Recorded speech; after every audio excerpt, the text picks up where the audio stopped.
difusión. Bueno, muy buenas tardes. Buenas tardes. Gracias por acercaros a este encuentro con Santiago Auserón. Teníamos muchas ganas de recibir a Santiago porque por muchas cosas, entre otras, pues porque puedes estar como 7 años haciendo encuentros con escritores y que hayan venido en total 2 músicos. Víctor Coyote estuvo con sus viñetas de la pandemia. Fantástico. Porque un músico muy vacilón. Un músico muy coyote. Y nos gustan los cruces, es decir, que cruzar la literatura, el pensamiento, la música, todo forma parte de una pasión por la cultura en la que creo que coincidimos los que estamos aquí, en general, todos los que estáis ahí y los que estamos aquí. Santiago Auserón, le conocéis todos, sobran las presentaciones. Si acaso comentar que parece haber sido una persona que ha hecho muchas cosas mientras tanto, es decir, mientras estaba pues recorriendo por la carretera concierto tras concierto con Radio Futura, estaba estudiando filosofía o leyendo filosofía, porque en esa época ya eras un licenciado en filosofía, mientras ha estado convertido en ese personaje, en ese alter ego llamado Juan Perro, ha estado explorando esas músicas de ida y vuelta, las raíces negras de un montón de músicas, y no solo ha hecho unos discos con eso, sino que además lo ha plasmado en libros donde, con un rigor intelectual envidiable y muy de agradecer, ha documentado todos esos procesos. Creo que es una persona a la que parece interesarle cómo funcionan las cosas, qué orígenes tiene, qué hilos se trazan entre las cosas, y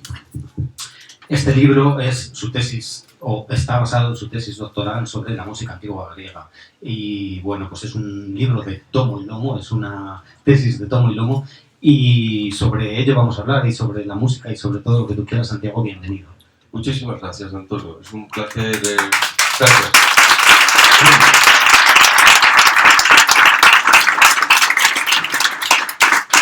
Muchísimas gracias. Siempre que vengo a Salva Calucino es como si tuviera una conexión directa con el pasado y el porvenir de esta ciudad.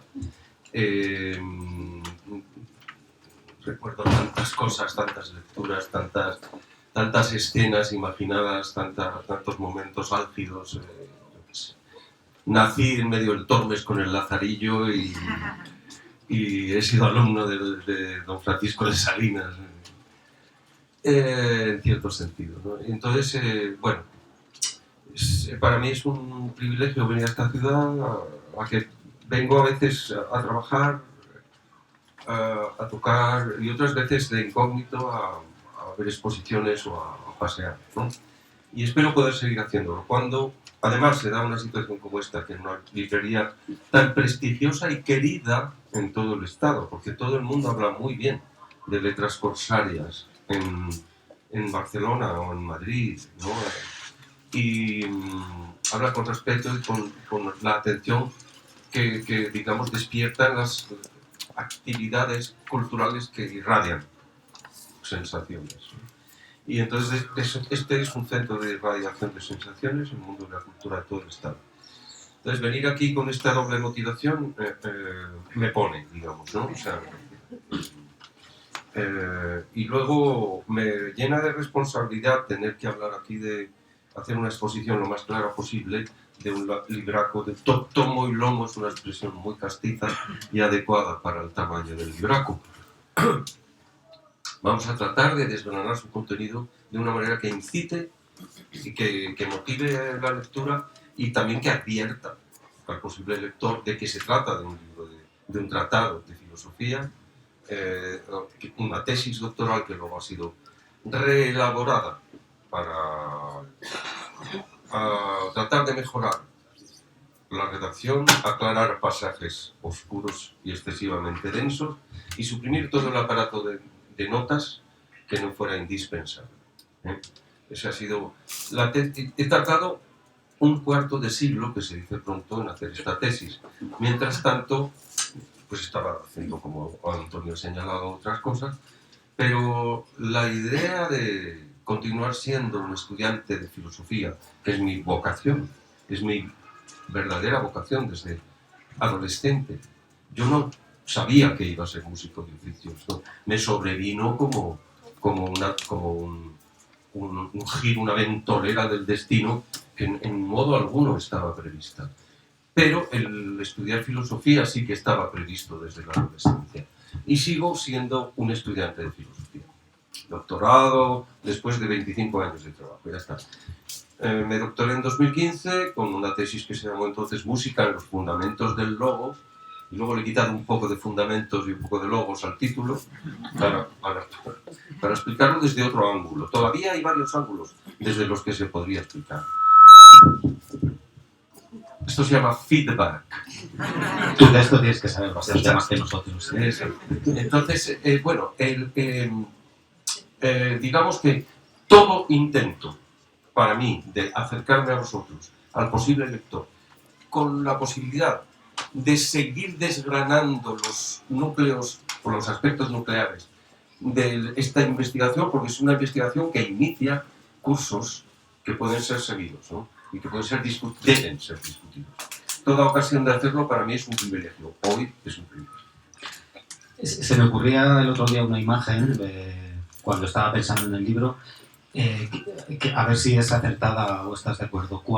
Igual que las estatuas griegas nos han llegado sin el color original, es decir, parece que esas estatuas del mármol blanco que tanto han marcado ciertas estéticas clasicistas, ese color blanco, parece que estaban llenas de color, pintadas como las pinturas egipcias, por ejemplo, que así que han conservado el color.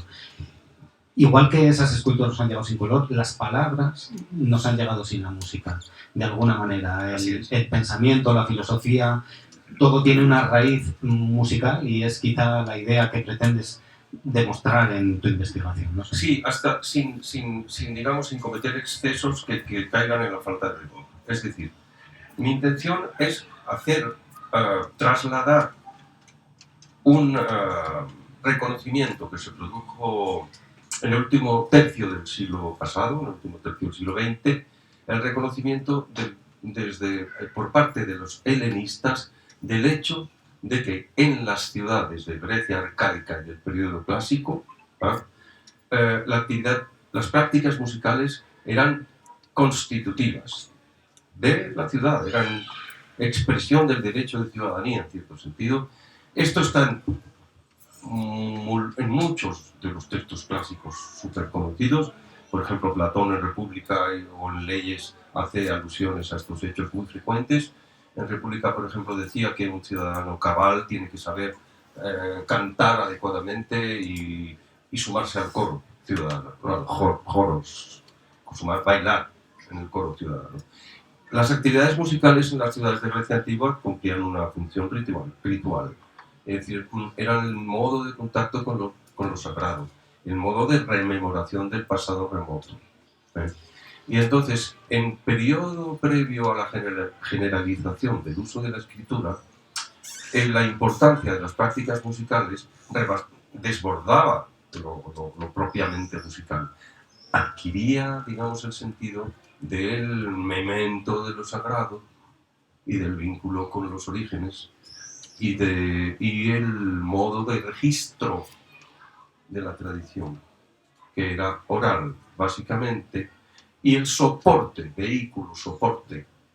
receptáculo de la tradición oral eran los patrones rítmicos y armónicos o melódicos heredados también por tradición, ¿no? Entonces, el reconocimiento de estos hechos, desde el punto de vista de un estudiante de filosofía, conlleva algunas consecuencias. Una vez que los helenistas han puesto claro esto, que Nietzsche ya lo advertía en el último cuarto del siglo XIX, es decir, Nietzsche fue el primer pensador que señaló, es decir, movido, claro, por la concepción de esa especie de panteísmo musical de Schopenhauer, ¿no? Es decir, de su maestro, ¿no? Pero Nietzsche ya advirtió que la poesía griega antigua era música por excelencia, ¿no? No solo la tragedia decía él, sino también desde la lírica. Él decía, inventaba ya en el origen, en el nacimiento de la tragedia, y inventaba Arquíloco. Decía Arquíloco, el primer poeta individualista reconocido, el primer lírico reconocido, es decir, pues ya con una, digamos, con una figura que habla por sí misma, que no es la voz de un colectivo, como era la voz de la épica más arcaica, sino el primer poeta ya era músico también. Bueno, la etnomusicología posterior ha confirmado en la segunda mitad del siglo XX que todos los poetas de la tradición helena que conocemos, desde Homero, que como sabréis, o algunos sospecháis, u otros sabéis fehacientemente, Homero designa probablemente, más que una persona, un genio individual, designa un colectivo, un gremio de transmisores de la tradición oral con ayuda de instrumentos musicales, recitado o cantado, esto todavía se discute, probablemente se dieron las dos formas, desde Homero o los homéridas, por decirlo así, hasta los líricos, desde Arquíloco, pasando por Safo, Alceo, Anacreonte, todos los grandes líricos, los elegíacos, todos los, hasta llegar a la tragedia ática, hasta llegar a los grandes trágicos del periodo clásico de Atenas, Esquilo, Sófocles, Eurípides, todos esos poetas eran músicos, tocaban un tipo u otro de lira, a veces algún tipo también de aerófono, de aulos, el oboe de doble tubo, de doble caña, que era el instrumento aerófono por excelencia. Todos ellos eran músicos, a veces generalmente componían la música de sus propias piezas y a veces la interpretaban. Una vez reconocidos estos hechos, los helenistas empezaron a cuestionar, digamos, la imagen del milagro griego, ¿no? Que hemos percibido tradicionalmente como un milagro enfocado desde un punto de vista visual, ¿no? Arquitectónico, también pictórico, escultórico y textual, básicamente, ¿no? Los griegos, cerámico y textual. Hemos heredado esa imagen de Grecia. Sin embargo, ya desde mediados del siglo XX, algunos intelectuales algo aventureros que tenían poco crédito en las cátedras más prestigiosas de Centro Europa empezaron a atreverse a decir que la imagen verdadera de Grecia eran las prácticas musicales. Verdadera no, yo creo que todo es verdadero, todo eso es verdadero. Es decir, Grecia es ese complejo de representaciones. Pero lo que sucede es que el complejo de representaciones interrelacionadas no está completo sin lo que yo he llamado, por primera vez, es un poco absurdo en este libro, a las artes sonoras. Las artes sonoras. Cuando quieras me cortas. Sí. Las artes sonoras son digamos, las dos formas culturales del sonido. El sonido organizado.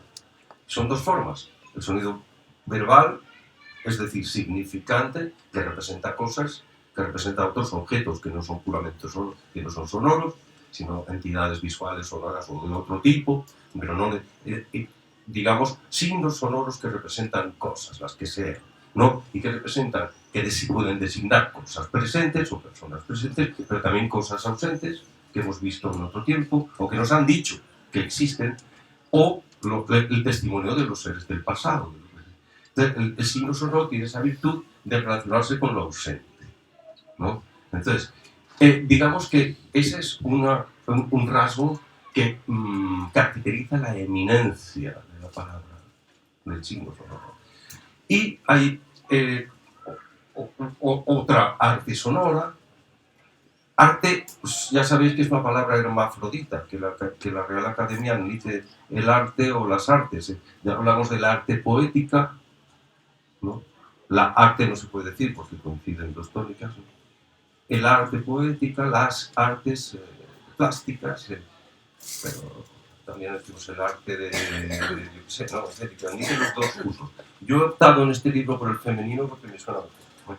Entonces, digamos que las artes sonoras son las las dos formas culturales del sonido. Pala, sonido organizado. Sonido verbal, significante, sonido musical con una organización basada en lo que se empezó a llamar desde la antigüedad los armónicos naturales, ¿no?, del sonido consonante, y que no es representativo, sino situacional.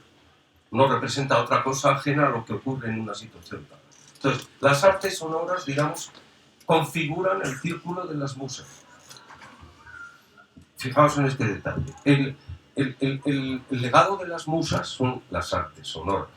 Las musas, el círculo de las musas, digamos, de algún modo puede ser considerado el mito originario de Grecia arcaica. El mito originario, porque expresa las artes que a su vez contienen, relatan o transmiten las formas heredadas de un pasado remoto y que ya resulta insondable. El propio mito es muy explícito, porque, bueno, a lo largo del periodo arcaico en Grecia, las musas adquirieron, digamos, diversas denominaciones. Primero fueron tres, no me acuerdo bien de los nombres primeros. Una era Mnemé, siempre la memoria. Otra era Tlexinoe, me parece, una era el estudio atento, otra era la memoria y otra era... Bueno, no me acuerdo de las antiguas. Acabaron siendo las 9 musas, ¿no?, las de la representación ya en periodo alejandrino, ¿no? Con la inclusión de una musa última, digamos, de última generación, fue Urania, la que representa la observación de los cielos, ¿no? Todas las musas tienen que ver con las artes de la palabra o del sonido musical, todas ellas. O de la danza, relacionada directamente con el sonido musical. Todas ellas, es decir, las musas es el mito originario equivalente a lo que yo he llamado las artes sonoras, ¿de acuerdo? Este es el punto de partida desde el que podemos empezar a discutir. Y una nota marginal ya dejo aquí la introducción, relativa a Urania. Pensad que Urania representa la poesía didáctica, es un modo de poesía cantada también en la antigüedad, antes de la generalización del uso de la escritura, pero representa también las ciencias. Es se diría todavía patrona de las ciencias, habría que decir matrona ya, ¿no? La matrona de las ciencias. Con observación de los astros, y hay que tener en cuenta, para relacionarla adecuadamente con el resto de sus hermanas, hay que tener en cuenta que en la Grecia arcaica los pitagóricos, los herederos, discípulos de Pitágoras, concebían el sistema cosmológico, digamos, según el modelo de las relaciones matemáticas de la octava musical. Es decir, que la octava musical proporcionaba el modelo según el cual se interpretaba la regularidad de los giros de las esferas planetarias. Es decir, que hasta Urania está de una manera directa relacionada con el sonido musical. Es decir, las musas son lo que son. Son los modos de registro de la tradición oral. Es decir, palabra y música. A partir de aquí podemos seguir discutiendo. Hay una cosa que dices en el libro que se relaciona con esto, ¿no? Como que la memoria siempre está. Claro, que hablas de que la música sirvió como armazón de lo memorable. Esa es una cosa que me Las me musas interesa. son hijas de Mnemosine, no sé cómo se pronuncia. Me voy a venir a Salamanca a matricularme en griego. Mnemosine, memoria, es la madre de las 9 musas. Qué engarce más ingenioso, ¿no? Detrás de memoria no hay nada, el tiempo inmemorial, aquello a lo que no podemos remontar. Y hasta memoria solo podemos remontar por lo que nos cuentan sus hijas, las 9 musas, las hijas de la memoria. Perdón. Que ahí está la tradición oral, ese hacer que las cosas puedan repetirse y puedan calar, ¿no? Puedan adquirir la familiaridad del ritmo, las cosas cayendo en el momento concreto, lo importante en el momento concreto. Esa es una especie de gramática, si se quiere, de la memoria y de la creatividad y un poco en la que estamos construidos todos. Nos estamos contando constantemente historias un poco basadas en ese patrón, quizá, ¿no? Lo que estás planteando es algo muy interesante y vas derecho como al final del libro, ¿no? Es como decir, hasta qué punto el cerebro humano preserva de la tradición, de los modos de registro de la tradición oral, el aprendizaje de la música en el mismo sentido de igualdad de trato con las otras musas, la musa de la palabra, porque en la tradición occidental, digamos, la evolución del logos ha dado en jerarquizar los modos de registro de la tradición oral. Es decir, aquello que era una relación de igualdad en el coro de las musas entre palabra y música, la evolución posterior del logos heleno ha dado en establecer una relación jerarquizada, que no era así en el mito originario. En el mito originario, si uno rastrea las fuentes, se encuentra con que, digamos, las artes de la palabra y de la música en el periodo arcaico se prestan recíprocamente el sentido de la eminencia. La palabra obtiene de la música una especie de misterio sagrado, inefable, y es a su vez capaz de expresar algo que la música envidia.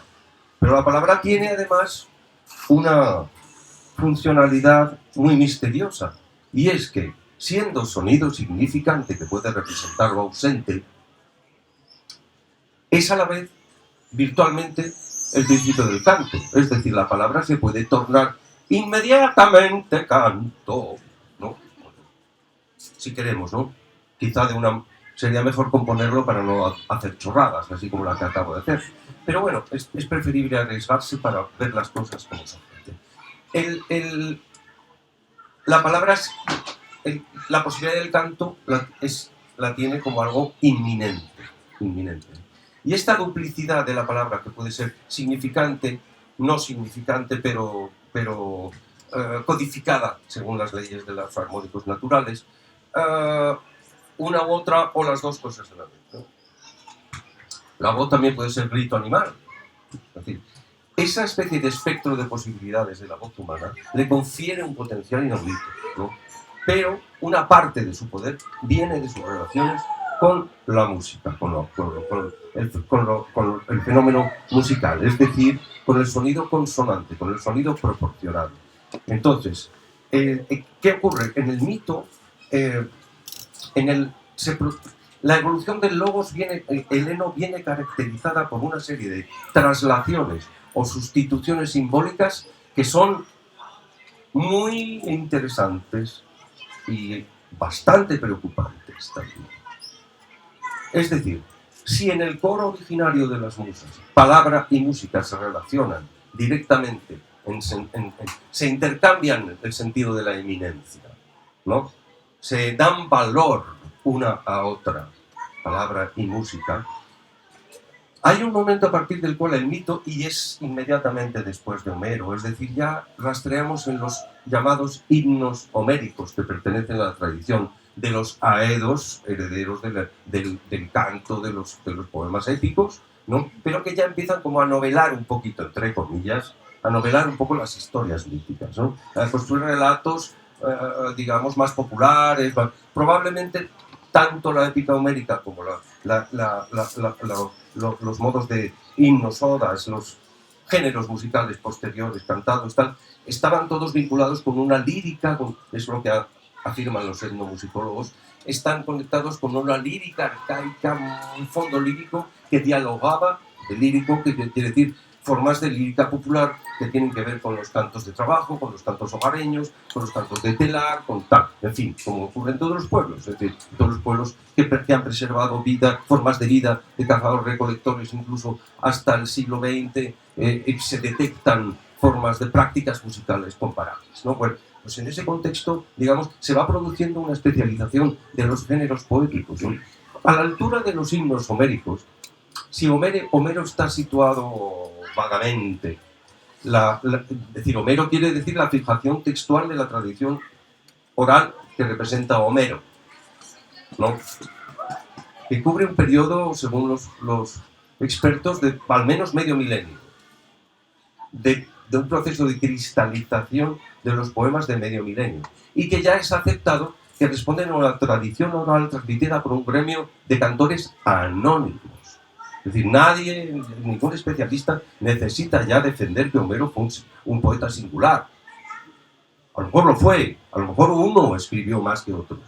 Lo puso, ayudó, contribuyó a ponerlo por escrito. Pero el hecho determinante es que la forma de los poemas, de los hexámetros de Homero, de los episodios, de los cantos, lo que se llamaron cantos en periodo alejandrino, y de los poemas, la Ilíada y la Odisea, eso es producto de una tradición oral de cantores anónimos, ¿no?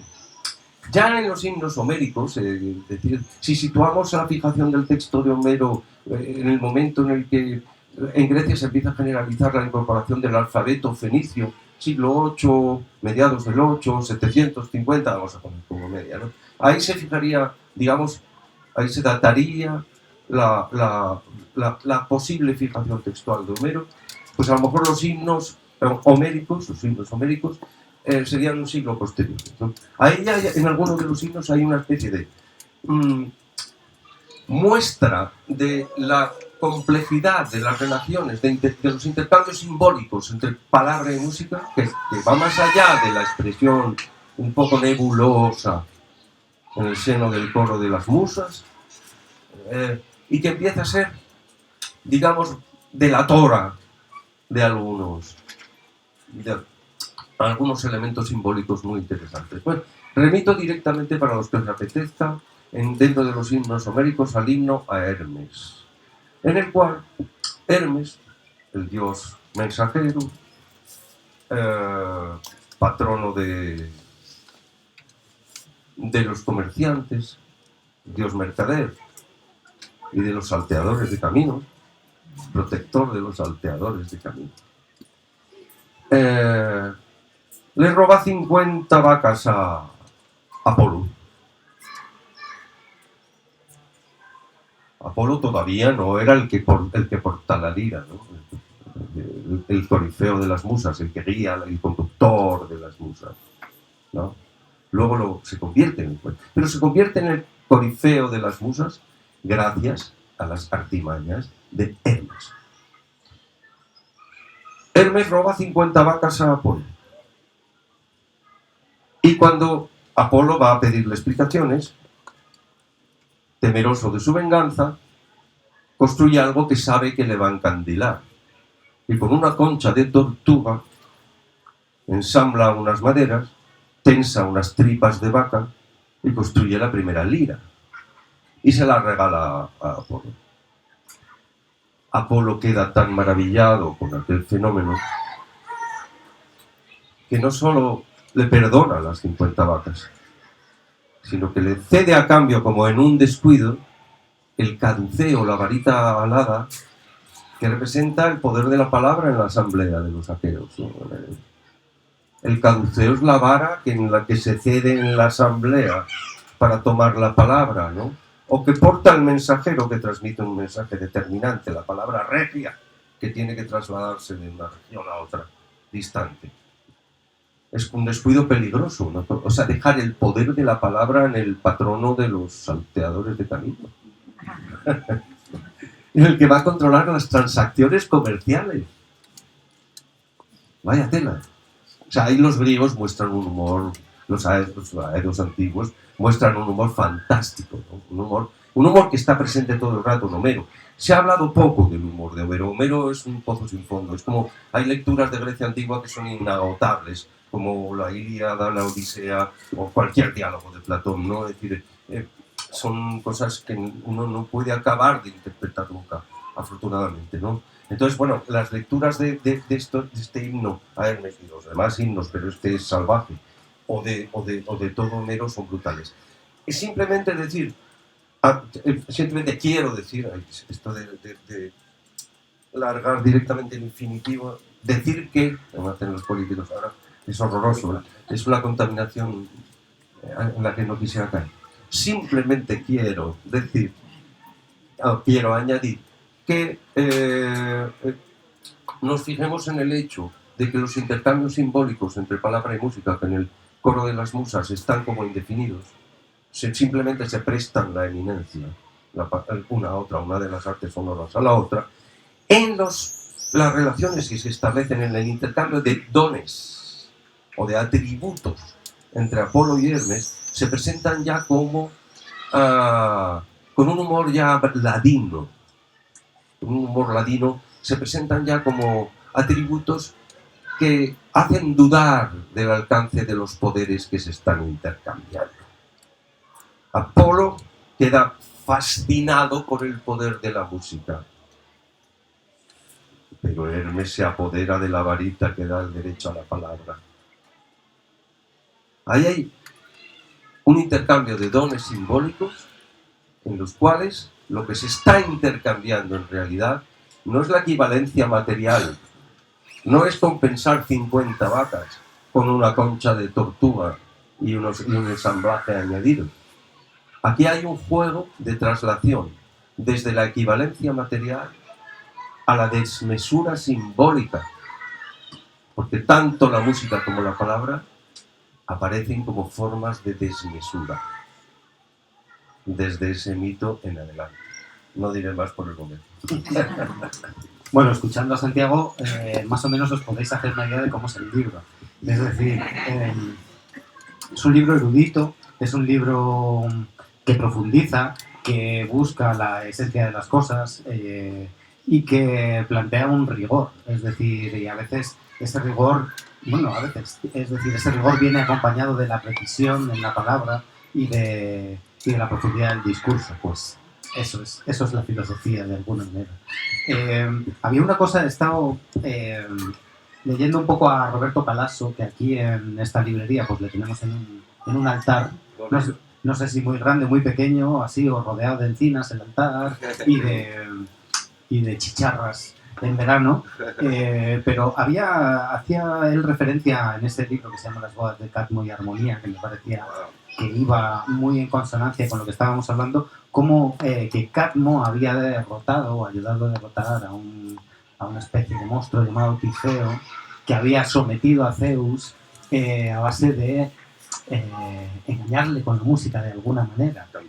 Decía, no tenía fuerza, solo tenía el poder de manipular con la música. Y hacía una frase muy bonita, Calasso, que decía algo así como que a Cadmo Apolo le había regalado la música justa. Nadie sabía lo que era la música justa, pero él se la hizo sonar a este monstruo y le dijo algo así como se la hizo escuchar al monstruo como última voz del desierto divino. Es decir, esa especie de conexión de la música con lo divino, ¿no? que de alguna manera estás hablando en el libro también, ¿no? Como que la música remite a esa primera experiencia de la fuerza de la naturaleza, de lo sagrado, que tienen muchas sociedades. Sí, vamos a abordar, si os parece bien, lo sagrado sin necesidad de que sea confesional, sin que sea necesidad de que implique una declaración confesional. El rastrear el origen de lo sagrado nos lleva, en este caso, a este mito originario de las musas, en el cual la palabra y la música se ceden en el significado de lo evidente. Sí, el origen de la música en Grecia está sacralizado deliberadamente. Forma parte del rito, tanto en el coro ciudadano, en donde se invoca a los dioses, como en las procesiones donde se les rinde culto. La música es una práctica ritual, pero es tan profana como ritual en Grecia. Es decir, es indistintamente profana y ritual. Profana y sacra.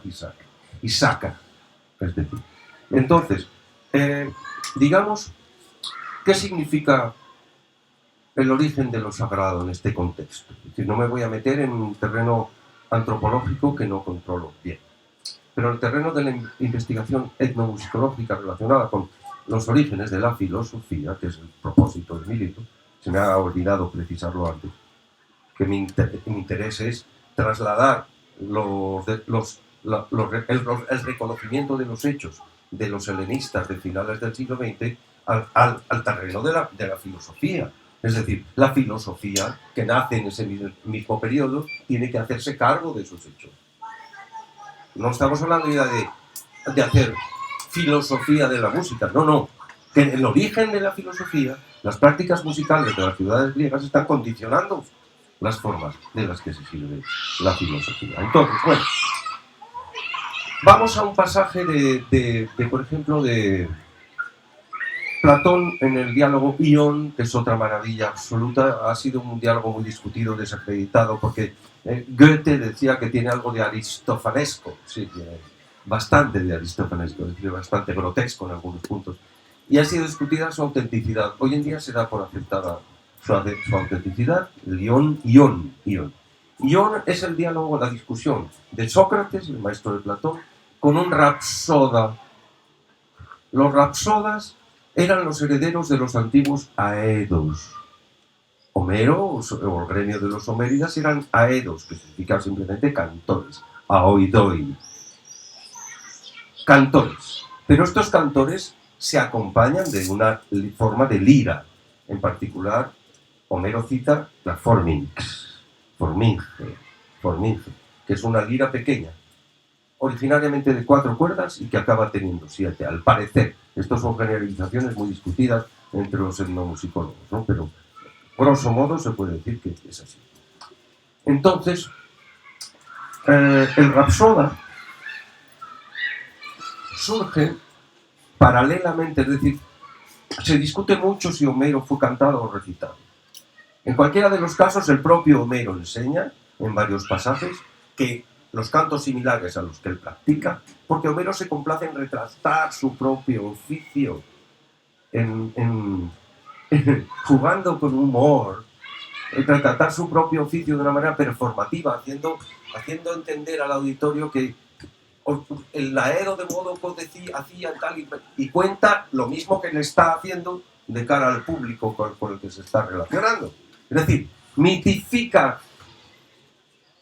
la performance que él está ejecutando, o insinúa la conexión de su performance actual y situacional con el mito. Bueno, esto es una parte.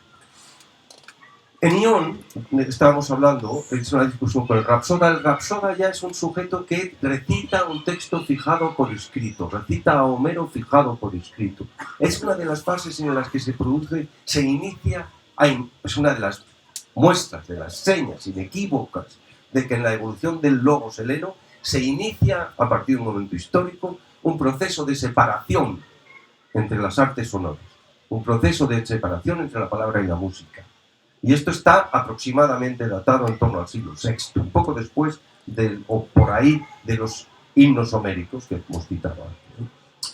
En ese momento, a partir de lo que se llama la recensión pisistrática, es decir, y al parecer Hiparco, hijo de Pisístrato, importa desde Jonia un texto de Homero ya escrito. Es una tradición luego muy discutida. Luego dicen que esto era un invento de los atenienses para darse gloria, ¿no? Pero esto es muy habitual en todas las ciudades griegas, darse gloria con un linaje inventado. Sigue sucediendo en diversas nacionalidades de todo el mundo, ¿no? Entonces, resulta que, una vez fijado por escrito, Homero se transforma en un texto canónico con significado religioso y político a la vez, ¿no? Bueno, los recitadores de Homero dejan de sentir la necesidad de acompañarse de un modo u otro de lira, o de la forminge u otro instrumento parecido. Hay varios, diversa tipología instrumental, ¿no? Hay una organología relativamente compleja de las diversas formas de lira. Pero el rapsoda, en resumidas cuentas, abandona la lira, escande los hexámetros heredados de Homero con un bastón relacionado con la vara aquella que Apolo le cedió a Hermes, el don de la palabra, ¿no? Un bastón, escande los versos simplemente con un bastón. Entonces Sócrates y Platón hace un diálogo de un valor literario inmenso. Es uno de los diálogos en que Platón muestra sus capacidades literarias con una fuerza apabullante. Y Sócrates se enfrenta al Rapsoda diciéndole, pero bueno, a ver, tu especialidad, ¿qué es? ¿Tu saber en qué consiste? No, yo soy el que mejor sabe a Homero, el que mejor conoce a Homero. Y entonces Sócrates le discute qué es conocer a Homero y qué valor tiene Homero. Es decir, ¿qué valor tienen los poetas en la ciudad? ¿Qué valor tienen los músicos y los poetas? Y empieza a ver, a partir de ahí se inicia la crítica de las artes que Platón pondrá en juego para discutir con los músicos, con los poetas, con los artistas plásticos, con los sofistas, con todo Dios, en una palabra, con objeto de afirmar la valía de un arte nuevo, el arte regio de la filosofía, que se basa no en un conocimiento de oídas, como la tradición oral, sino en la episteme, un conocimiento bien fundado, que luego va a significar ciencia, episteme, ¿no? Ahí está la revolución platónica, digamos, ¿no? Hasta llegar ahí, digamos, se ha producido todo un decurso, toda una serie de intercambios simbólicos, como los que hemos visto en el coro de las musas, o en las relaciones en los intercambios de dones entre Apolo y Hermes, que van perfilando una especie de evolución sinuosa del logos. Origen sagrado, volvemos a lo que has planteado antes. En este contexto, que era preciso más o menos delimitar. En el Ión, Sócrates le cuenta a Ión que sí, que el poder de los poetas es indiscutible, que proviene de las musas directamente. Es una theia dynamis, un poder divino, lo que se hereda de las musas. Theia dynamis. Pero, siendo esa theia dynamis el origen del entusiasmos, del entusiasmo delirante propio de los poetas y de los músicos, no es garantía alguna de razón controlable, porque está muy dada al entusiasmo de los poetas, tanto épicos como líricos. El Ión es otro mundo tan profundo e insondable como lo es el himno a Hermes, en fin. No vamos a agotar, digamos, las posibilidades de nuestra charla de hoy en ese punto, pero si hemos aludido al origen sagrado, yo lo que voy a hacer es tratar de remitir a puntos así que pueden ayudar. El libro, como has dicho antes, es denso, es un tocho de filosofía, ¿vale? Hay pasajes que para argumentar, para articular los razonamientos y darles un valor probatorio, exige una fiabilidad documental, exige un control de la reflexión, exige reflexión lenta, duradera, exige abstracción para ver con perspectiva rasgos generales de lo que ha pasado durante unos milenios. Y todo eso, indudablemente, al lector medio se le puede hacer costoso. Pero bien, yo simplemente os quiero transmitir que algunos de los libros más difíciles para mí, que no entendía nada en la primera lectura, con el tiempo se han acabado transformando en mis libritos más encariñados. No quiero decir que este vaya a ser el caso, pero no podría pretender tanto, ¿no? Pero quiero decir que no hay que tenerle miedo a lo que uno no entiende en la primera lectura. No hay que tenerle miedo. La lectura comprensiva, por utilizar un término estoico, la representación comprensiva, es decir, es lo que traduce en el término fantasía. Fantasía significa eso originariamente, una representación interior a la que uno le concede asentimiento, decían los estoicos. Es decir, no, tenemos que poner asentimiento, tenemos que poner de nuestra parte para aspirar a comprender lo que no entendemos. Es decir, no lo tenemos que inventar, un poquito. Para comprender hay que inventar un poco, comprometerse en el proceso de invención. Entonces, en eso estamos. Es decir, no os desaniméis los que abráis estas páginas, sobre todo los que me conocéis como músico popular, como perro callejero. Es decir, claro, un perro callejero y filósofo solo puede ser traducido de una manera: cínico. Claro, cínico, la secta del perro, ¿no? Entonces, bueno, interpretadlo como queráis, pero no os desaniméis. Y, antes de que se me olvide y pasemos a otra cosa, al final del libro hay un índice de materias muy detallado, en el cual podéis vislumbrar así vuestros focos de interés saltando de una página, de un capítulo a otro con absoluta libertad. El libro puede ser leído no solo en diagonal, sino completamente a saltos, o sea, pasajes, si miráis en lo que os puede interesar, por temas que estéis leyendo o trabajando y tal, en el índice de materias, id directamente a ese pasaje. Y si luego ese pasaje os lleva a otros, mejor que mejor. Pero es así.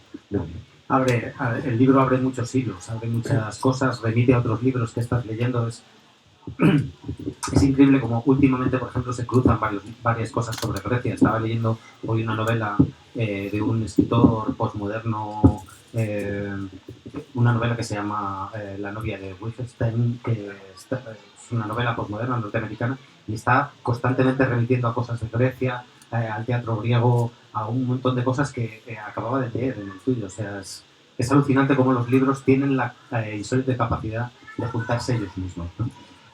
Santiago, como hablando de palabra y música,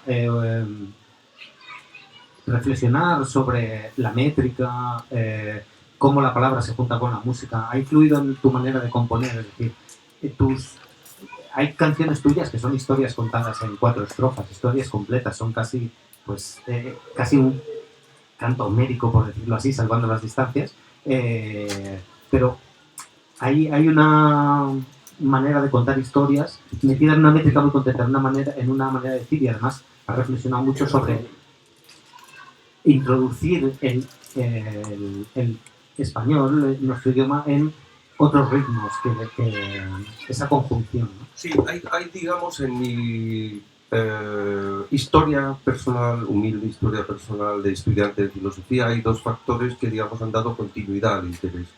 Yo desde que entré, yo era delineante de la construcción, empecé a trabajar a los 15 años y a los 20 y pico todavía era aprendiz de delineante y no era un aprendiz muy rápido en el terreno del dibujo técnico. Pero me sirvió de mucho para entender luego la importancia de la geometría en los textos platónicos. Digamos que la motivación de la Grecia antigua o sea, desde que empecé a estudiar filosofía, el atractivo de los presocráticos, de los pensadores naturalistas jonios anteriores a Sócrates, no solo de los jonios, sino también de los eleatas, Parménides, Pitágoras, es decir, todo el pensamiento presocrático para mí tenía una magia especial, porque trataba de enfrentarse en directo al asombro de la naturaleza, ¿no? a la contemplación de los cielos, a la predicción de los eclipses o a la determinación de la altura de las pirámides, ¿no? a través de su sombra, como hizo Tales, ¿no? de Mileto. Entonces, bueno, aquellos filósofos antiguos para mí tenían una magia especial. El atractivo, la magia de esos pensadores antiguos se mantuvo en mi evolución posterior como una cosa pendiente por hacer. Es decir, y cuando me metí, derivé un poco, me fui a París a estudiar y me matriculé en un doctorado que se me fue un poco la cabeza y quería hacer una tesis doctoral sobre el poeta loco Antonin Artaud. Y yo me fui a París para esto. Y me matriculé en Vincennes a seguir los cursos de Gilles Deleuze y de Jean-François Lyotard y de François Châtelet y toda esta peña que estaban allí en Vincennes. Pensando que iba a hacer una tesis sobre el sentido metafísico de la locura en Antonin Artaud. Un camino peligroso. Pero sí, eso, mira, el origen Radio Futura se transformó para mí en un sustitutivo del teatro de la crueldad, por decirlo así, de Antonin Artaud, porque la escena, la práctica escénica concreta, el de la escena sonora, la escena musical, me puso en contacto con las fuerzas metafísicas, aquellas que invocaba el teatro con la metafísica en actividad, que era la expresión de Antonin Artaud en el teatro y su doble. Aquello fue para mí el sustitutivo que se me llevó por otro camino, digámoslo. Entonces, bueno, Años después, cuando yo me di cuenta de que Radio Futura me había sacado de mis casillas, intenté recuperar el contacto con la antigua Grecia. Y el contacto con la antigua Grecia para mí fue empezar a leer a los líricos antiguos. Ya había leído a los trágicos, había leído a Homero por primera vez, y me metí en el mundo de los líricos arcaicos. Y con la intención de entender la métrica, de entender un poco, sin saber griego, más que un poquito que se daba entonces en los comunes de filosofía, entender un poco el problema de la construcción del verso memorable, del verso que puede atravesar siglos, ¿no? Entonces, ¿cómo se construye? ¿Qué dinámica establece la ligazón, esa que da durabilidad al enlace entre palabras? Eso se convirtió en el momento de escribir las canciones de Radio Futura en una obsesión para mí, en una obsesión. Y el estudio de los líricos griegos y de Homero fue, digamos, un tallercito privado de ayuda, pero no solo, O sea, yo, además de eso, nunca he dejado de leer a los clásicos castellanos, ¿no? Y gracias a Katy, que está por aquí, mi compañera, que por cierto, Katy ha hecho un libro reciente muy bonito, voy a hacer publicidad, un libro sobre el pensamiento de China antigua, precioso, que se llama La senda de las nubes. Tal vez tengamos algún ejemplar, si queréis que os lo firmemos. Hemos hecho la traducción entre el poeta Genaro Talens y yo, y es un libro precioso. Bueno, digamos que gracias a Katy empecé a leer también, a estudiar, conocí, la poesía del 19 en otra lengua. Entonces, el taller de Radio Futura estaba... El taller de letras de Radio Futura estaba muy condicionado por el estudio atento de la métrica de los griegos antiguos, del verso castellano clásico, sobre todo el siglo de oro, pero vamos, desde el finales de la Edad Media, ¿no? Es decir, desde el Cid en adelante, ¿no? O sea, decir, desde Gonzalo de Berceo en adelante, ¿no? Con la directriz de don Antonio Machado, ¿no? Es decir, y luego también, claro, los poetas simbolistas del 19 en francés, esencialmente Charles Baudelaire, pero también Rimbaud y Verlaine, aquel par de locos maravillosos, pues influyeron muchísimo, no solo en mí, es decir, reclamarse de Rimbaud y Verlaine lo han hecho desde Dylan hasta Bowie, hasta yo qué sé, ¿no? Muchos autores del rock han bebido de esas fuentes, ¿no? Sí, hay algo de Dylan también en algunas de esas canciones. Claro, Dylan fue otro... Bueno, en aquel tiempo, luego de Dylan me he apartado un poco desde que, digamos, él empezó a verse a sí mismo ya como una entidad cultural trascendente. Los griegos hubieran huido de la trascendencia, ¿no? Bueno, no, ellos estaban en la trascendencia. Para los griegos, trascendencia e inmanencia eran una sola y misma cosa. Es decir, en la inmanencia estamos vinculados con los dioses. Este era el modo de pensar de los griegos antiguos, ¿no? Por eso he dicho antes que lo profano y lo sagrado en Grecia antigua eran una misma cosa. ¿Sí? ¿Tú qué has bebido en todas estas fuentes griegas? Confieso que he bebido. Muy buen libro ese. ¿Cómo te imaginas una de esas procesiones dionisíacas, ese bullir hacia el teatro en estos festivales dionisíacos donde Esquilos... Bueno, había dedicadas a varios dioses, pero tú has ido directamente a los dionisíacos. Sí, estoy un poco ahí con... Aquí, en esta librería se grabó el videoclip de una canción que se llama Nietzsche es mi fetiche, del grupo Estrogenuinas, que también se enamoraron de la filosofía en el libro de bachillerato, como te pasó a ti, sí, y han tirado también por el rock and roll, como también tiraste como tú en determinado momento, como Nietzsche. Entonces, hablas de Nietzsche, de lo de Dionisíaco, pero ¿cómo imaginas una de esas procesiones? La música, la danza... Hay algunos textos que lo describen con bastante cercanía. Es decir, del siglo V, aunque hay algunas inscripciones epigráficas de estelas epigráficas de la estación de Mileto, hoy en Turquía, ¿no? Esa es la zona para visitar, yo creo. De Mileto a Efeso hay que hacer algún viajecito por ahí. Hay algunas estelas antiguas que describen la procesión, por ejemplo, de los Molpoi, que eran los cantores danzantes del siglo V antes de Cristo aproximadamente, que describen un ritual apolíneo, no dionisiaco, pero era una procesión ritual en la que se recorría 17 kilómetros, que un ratito, ¿no? Había que echarle una mañana, ¿no? Es decir, iban parando por estaciones además, es decir, para rendir, para cantar el peán, el himno dedicado a Apolo principalmente, pero los cultos, digamos, apolíneos y dionisíacos no estaban tan separados como se nos ha hecho creer la tradición y la propia división de Nietzsche en el nacimiento de la tragedia, que es una división muy interesante pero al tiempo algo caprichosa. Entonces, bueno, digamos, ¿cómo imaginamos esas procesiones? Es decir, a veces el peán se cantaba también en honor de Dionisos, y el peán, ta, ta, ta. Algunos dicen que el ritmo dactílico de Homero, dactilo, es el pie que consta de una sílaba larga y dos breves. Pa, pa, pa.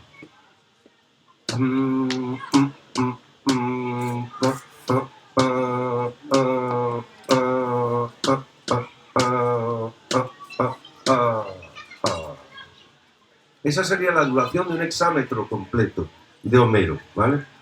Es decir, los hexámetros. El metro dactílico hay alguna gente que dice que es iepean, una larga y dos breves, dicen algunos, no sé, los buscar orígenes siempre puede uno delirar con diversas conexiones, ¿no? Esas procesiones están descritas como procesiones rituales en las cuales la celebración profana no estaba distante. Los cultos de Apolo y de Dionisos no estaban tan separados. Hay quien afirma que el culto a Dionisos, los cultos dionisiacos, que implican usos orgiásticos, por eso le ha interesado a mi amigo Antonio, implican usos orgiásticos y naturalmente una relación muy directa con el vino, no porque era el dios del vino, por una tradición que pudo tener su origen en Creta. Lo afirman varios autores mitógrafos como Robert Graves, cuyo libro sobre los mitos está bastante bien. Pues digamos que no hay una distinción tan drástica. El culto a Dionisos parece ser que su generalización en Grecia fue una renovación tardía. Es decir, por ejemplo, en Homero el culto a Dionisos no tiene una gran relevancia y aparece como un dios del cual el Aedo se burla un poco. Solo aparece 2 veces en los poemas homéricos y se burla, quizá por su relación con el vino, ¿no? Se burla un poco. Pero, por otra parte, hay otros autores que afirman que los cultos dionisíacos eran populares, eran prácticas de esclavos y de, digamos, gente que no tenía el derecho de ciudadanía como tenían los ciudadanos varones propietarios, terratenientes o propietarios, antes de que se les diese derecho de ciudadanía a los artesanos en época ya a partir de las reformas, digamos, de Solón primero, de Clístenes después, definitivamente en época de Pericles, ya del siglo V antes de Cristo. Entonces, bueno, el culto dionisiaco, que llegó a ser muy extenso ya en el periodo alejandrino, unos autores lo consideran muy tardío y con un fuerte influjo orientalizante, y otros autores dicen que no, que ya en Tracia y Macedonia, en partes de Grecia, ese culto era arcaico, lo que pasa que no tuvo relevancia en la formación de la imagen que el helenismo se dio de sí misma en el periodo culminante del periodo arcaico, en el momento culminante del periodo arcaico y el periodo clásico. Es decir, porque esa imagen está construida por las familias nobles, por la aristocracia guerrera, que es el mundo que refleja Homero. Y probablemente las prácticas dionisíacas que reflejan pues, esos comportamientos mitificados de las ménades o bacantes, mujeres interviniendo en el rito, que normalmente los la tradición de los aristócratas guerreros no reflejan. Y la tradición presenta el culto orgiástico a Dionisos como un asunto de mujeres, que pueden llegar a comer carne cruda. O sea, se presenta con un tremendismo casi taurino, ¿no? O sea, literalmente taurino, porque Dionisos es el dios de la viña, pero también el dios taurino y el leopardo, es decir, es la fuerza de la naturaleza asalvajada. Todo esto son construcciones culturales desde el punto de vista de la aristocracia guerrera, ¿no? O bien el endogámico, ¿no? O bien con un cierto carácter endógeno, habría que decir con más propiedad, o bien endógeno, o bien exógeno. Es decir, o bien el mundo que construyen los aristócratas para celebrar al héroe, el que libra las batallas del pasado remoto que han dado lugar a la construcción de los linajes dominantes. Esa es la imagen endógena de la aristocracia tradicional. O bien los mitos exógenos de los que no se tiene una constancia igual, porque no se sabe si son tardíos o ya permeaban en las capas bajas de la sociedad desde milenios. Esto es indecidible, digamos. Pero la imagen de los ritos dionisíacos o apolíneos, digamos, son prácticas musicales en las cuales es muy importante considerar que en relación con la métrica que citabas antes, que hay una conciencia muy clara de la sujeción del ritmo a la tierra, al suelo, de la sujeción de los miembros del cuerpo, de la acción, de la danza, a las fuerzas, a la fuerza de la gravedad y a las fuerzas que nos relacionan con el entorno. Es decir, la procesión, prosodos, de donde viene prosodia, es decir, hay un sentido muy claro de las prácticas rítmicas que están relacionadas de la alternancia de los pasos y de la duración y el ritmo de los pasos, que están relacionadas con los metra prototípicos que se establecen a lo largo de la tradición poética. Es decir, los metra de los versos que hemos heredado a través de los textos representan periodos rítmicos puestos en práctica por las marchas militares o rituales, luego por las danzas del coro ciudadano y ya de una manera muy concienzuda por las partes cantadas y bailadas de la tragedia clásica. Es decir, hay una relación directa del metro, de los metra prototípicos del verso griego, con la rítmica de los pies y de las manos, en particular de los pies. Hay autores que explican cómo los poetas en periodo clásico escriben los poemas ajustando la duración de las sílabas, la alternancia silábica de breves y largas, a los movimientos que el coro ha de realizar en la danza. Y esto es una constante en las prácticas, digamos, procesionales, prosódicas en sentido originario, las prácticas procesionales o las prácticas danzantes del coro ciudadano. Es decir, hay una conciencia integral de la conexión de la fonación, de la emisión de la palabra, con el gesto y con el sonido armonizado que proyecta, ensancha en el espacio y convierte en memorable algunas palabras que merecen ser recordadas a través de la música que las reaviva periódicamente en los cantos estacionales y tal. Otro texto para incitar a que compren libros nuestros amigos. Otro texto brutal de la Ilíada, el canto 18. En el canto 18 de la Ilíada, donde, bueno, Tetis, para defender a su hijo, a Aquiles, le encarga a Hefesto, el dios forjador, que le construya una armadura, ¿no? Y en el escudo que le construye Hefesto a Aquiles hay una de las digamos, las ékfrasis se llama, más memorables. Una ékfrasis es la representación de todo un universo en un pequeño objeto imaginario que contiene virtualmente el universo entero. Y aquí Homero se complace en esa ékfrasis. Hay otras ékfrasis muy famosas, por ejemplo, en Garcilaso, en un arca en la que el río el Tormes, me parece recordar, si no recuerdo mal, relacionado con el Duque de Alba, el Tajo, no sé qué río será, pero creo que era el Tormes. En fin, que quizá la cercanía se me lleva un poco la mente allá a la ribera. Comprobando, por favor, en la Irboga, no recuerdo tampoco si primera o segunda. Pero bueno, vosotros tendréis la amabilidad de comprobar la ékfrasis del arca en donde los ríos se ponen. Él está navegando por el Danubio y tal, defendiendo al emperador, y recuerda a otros ríos, entre ellos me parece que el Tormes, el Tajo. Ékfrasis es esa especie de representación figurada condensada en un objeto maravilloso que representa fuerzas vivas, en un objeto inerte, y en el caso de Homero representa el universo entero.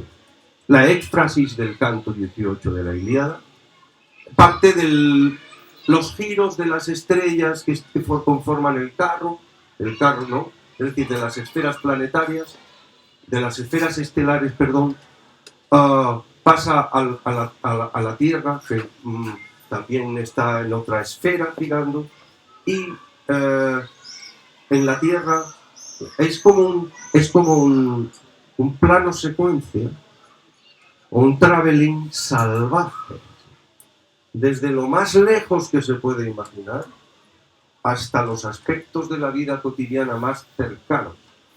Y Homero procede así, el cantor homérico. Narra primero los ciclos de los astros, después se mete en la Tierra, constata como un astronauta que hay ciudades en paz y ciudades en guerra, como si estuviera sobrevolando la vieja Europa, y se mete en una de las ciudades en paz cuando ya han resuelto sus conflictos precedentes y observa una procesión nupcial en la cual los celebrantes se acompañan de instrumentos,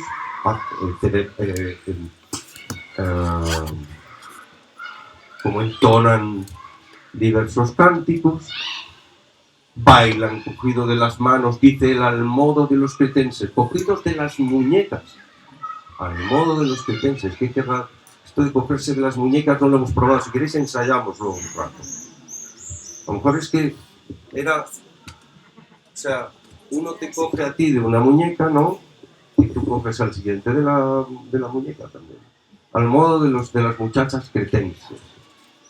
Dice, y al final compara el coro de las, que es el prototipo del coro en toda Grecia, el coro de las doncellas cretenses, doncellas no solo, doncellas y muchachos cretenses. Doncellas específicamente era el coro de doncellas espartanas a las que instruía el poeta Alcmán en el siglo VII.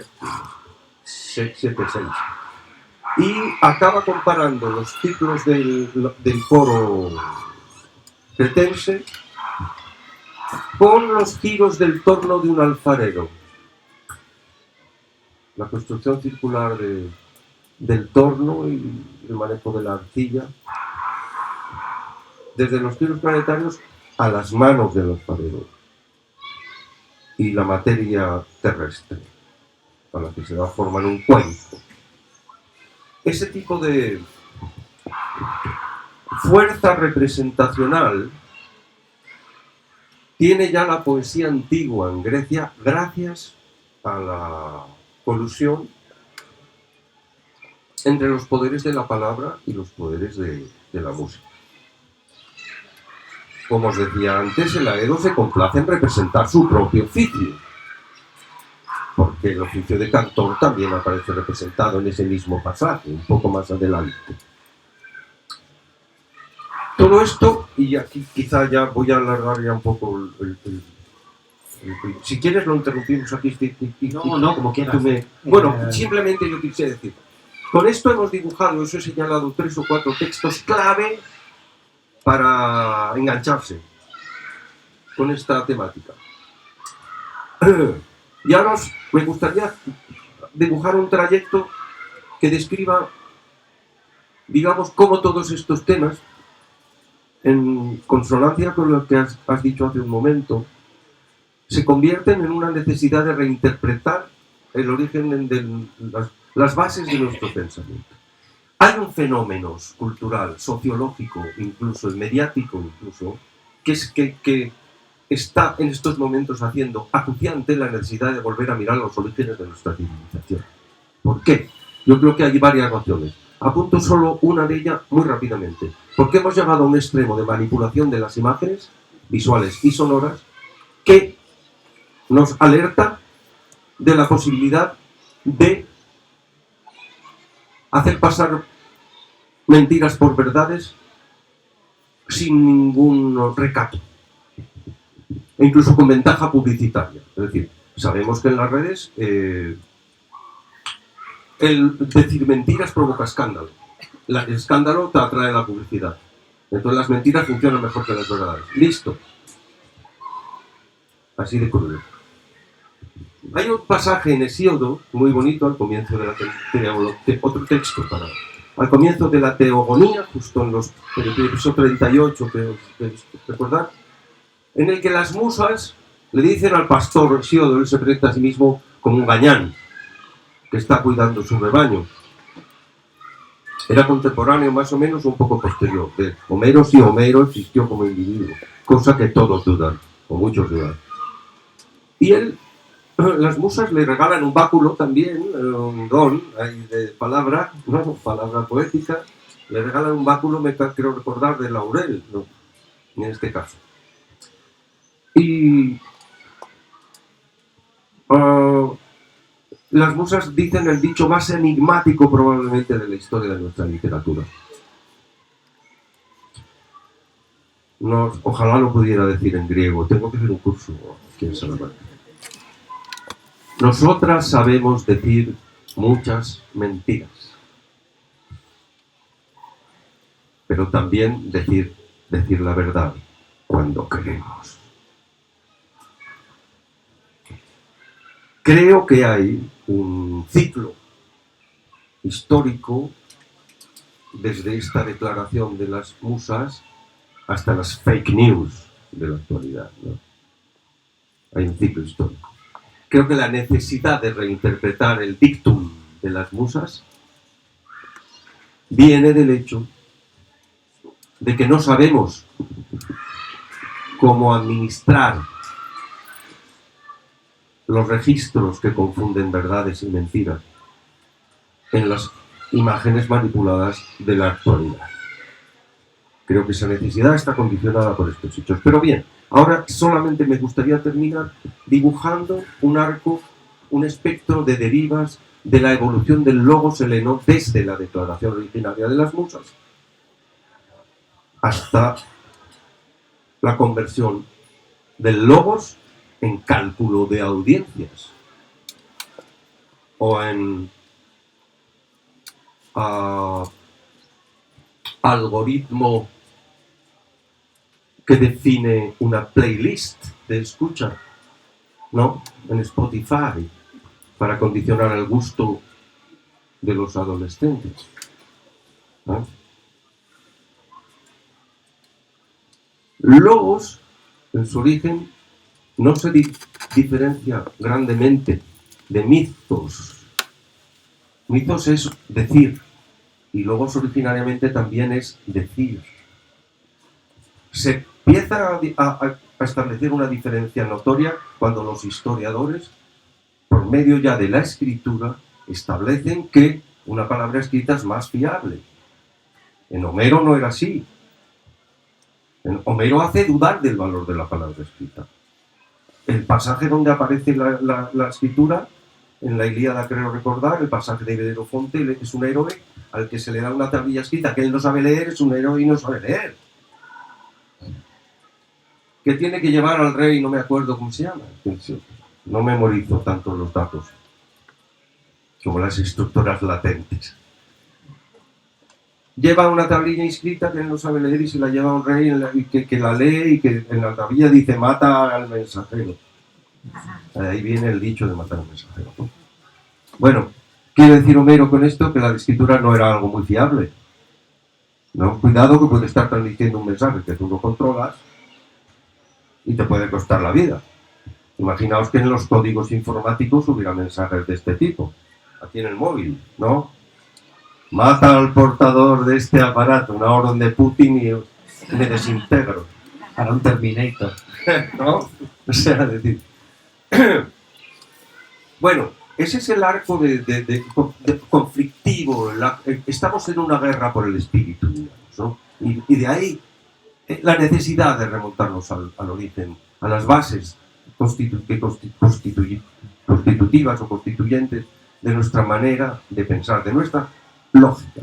Decíamos, logos es lenguaje, inicialmente su raíz significa conectar, reunir.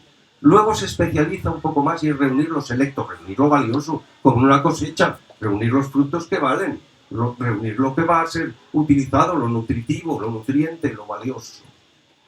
En Grecia está condicionada toda la cultura griega por la cultura de la excelencia, arete, el principio de excelencia. Lo que vale es lo que reluce, lo que brilla, lo que destella, lo que destaca. Lo que vale es lo más notorio.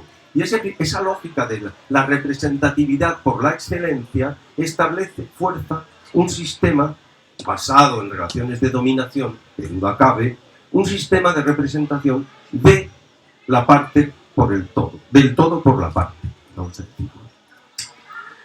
Simplemente quería dibujar muy rápidamente la serie de mecanismos sustitutorios o de intercambios simbólicos que en la evolución primaria del logo se producen de una manera muy genérica. En el colectivo de las musas, palabra y música se relacionan como artes en reciprocidad, en la que la eminencia se comparte, una obtiene prestigio de la otra. En un paso siguiente se habla de las musas desde el mitos, desde el decir. Es decir, la palabra se arroga el derecho de hablar de la conjunción entre palabra y música. Es decir, representa el todo desde una parte. Esa figura se llama sinécdoque, ¿no? Es un tipo de metáfora, se llama sinécdoque, que es decir el todo por la parte o la inversa, la parte por el todo. Los juegos de la parte y el todo van a configurar la tradición completa del pensamiento occidental. De esa primera sinécdoque mitológica, vamos a decir, en la que el mito se arroga el derecho de representar la unión de palabra y música, una vez configurado el mito de las musas, es la música la que se apropia del nombre de las musas. Musique, techne. Cojo el nombre de las musas para decir ya la actividad propiamente musical. Es decir, algún derecho tiene el músico para apropiarse de lo sagrado. Pero ya designa una parte del todo primigenio. Mientras que la palabra se arroga el derecho de decir el todo.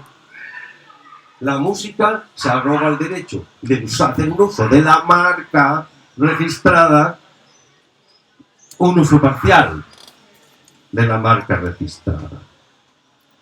Ahí podemos hablar de una segunda gran sinécdoque en la civilización griega. La sinécdoque propiamente musicológica de las musas. Musique techne, el arte de las musas, la música. Viene luego la generalización del uso de la escritura y se produce otra sinécdoque por la cual el maestro de letras se apropia de la educación, se apropia de la transmisión del saber, se apropia del registro de la tradición. Hasta ahí era el citaristés, el citarista el que educaba a los hijos de la nobleza. Un citaristés les educaba, enseñaba el uso del instrumento, enseñaba a cantar, enseñaba a bailar, enseñaba a Homero, a los poetas líricos, y enseñaba las buenas costumbres, el buen comportamiento a los niños de las familias nobles. Cuando la escritura se impera, es el gramatistés el que se adueña de la función educativa.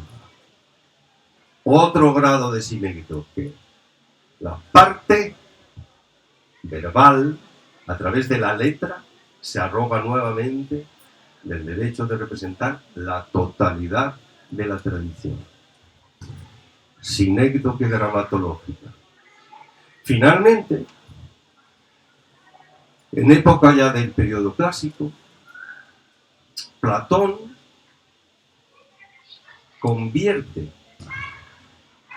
un aspecto, una parte de la música, una parte por excelencia de la música, la armonía, en modelo para interpretar el cosmos, según la herencia de los pitagóricos, que, como hemos aludido antes hablando de Urania, de la octava musa, respondía a las mismas leyes que la octava música, las mismas proporciones en el sentido de razón matemática, que relaciona la serie de los números naturales, en razones matemáticas, en quebrados, ¿no? 2 es a 1, 3 es a 2, 2 es a 1 la octava, 3 es a 2 es la relación de quinta, 4 es a 3 es la relación de cuarta, ¿no? Y 9 es a 8 es el tono. No, el tono no, sí, el tono diferencial. Bueno, y el semitono ya se complican los números. Daos cuenta que ahí están implicadas la serie de los números naturales, 1, 2, 3, 4, 5... Los pitagóricos están afirmando que la octava responde a la serie de los números enteros naturales enteros, ¿no? Ese misterio todavía no se ha acabado de elucidar. ¿Por qué las leyes de la música responden a los números naturales? Es un buen tema para la cátedra de estética, ¿no? De filosofía. Bueno, el caso es que aquí se produce una última figura de dicción, que es más que una figura de dicción, que es una expresión constitutiva de la mentalidad de los helenos, del logos heleno.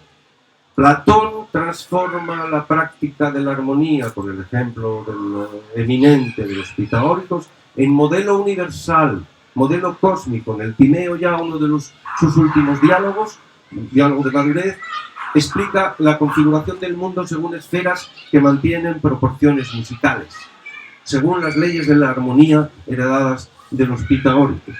Es decir, aquí de pronto ya el verbo, otra vez, la palabra, en este caso ya episteme filosófica, se arroga de nuevo el derecho de representar el orden ya sin cortarse ni un pelo del cosmos en su totalidad. Y Platón va a llevar a cabo una especie de universalización del modelo armónico, asignándolo al plano cosmológico, al plano político y al plano de la psique, de la mente. Universaliza un modelo de la armonía con exclusión del ritmo. Pero ese ya es otro libro.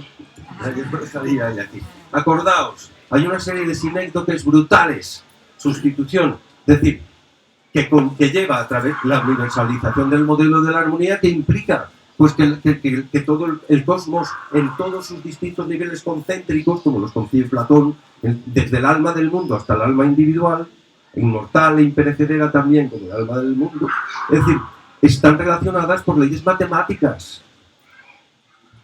Los números expresan las proporciones de todo esto. Es decir, el logos se ha transformado ya en cálculo. Luego vienen los latinos y dicen ratio directamente. El logos es ratio, que significa razón, pero también proporciona en un sentido específicamente matemático. Y de ahí a los algoritmos de Spotify y a los cálculos de audiencia de las teleseries y de los reality shows, pues no hay más que un pasito, ¿verdad? Esto es por acelerar un poco.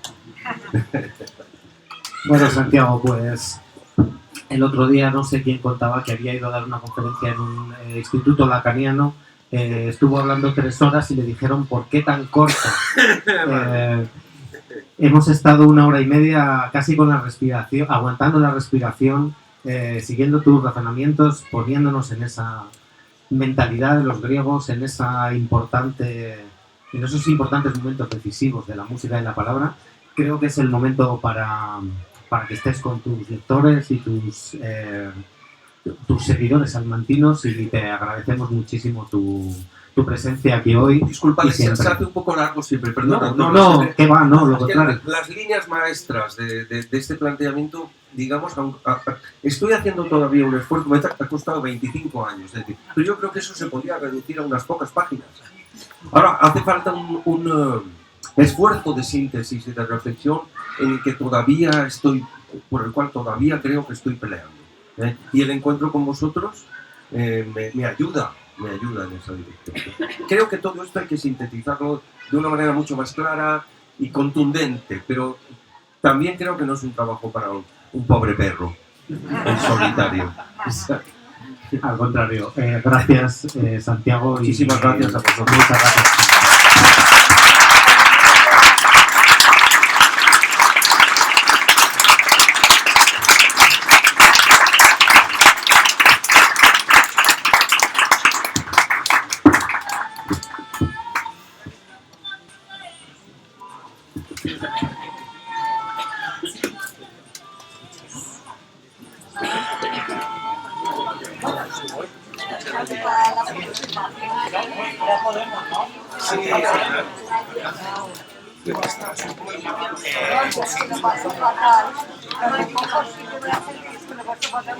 Sí.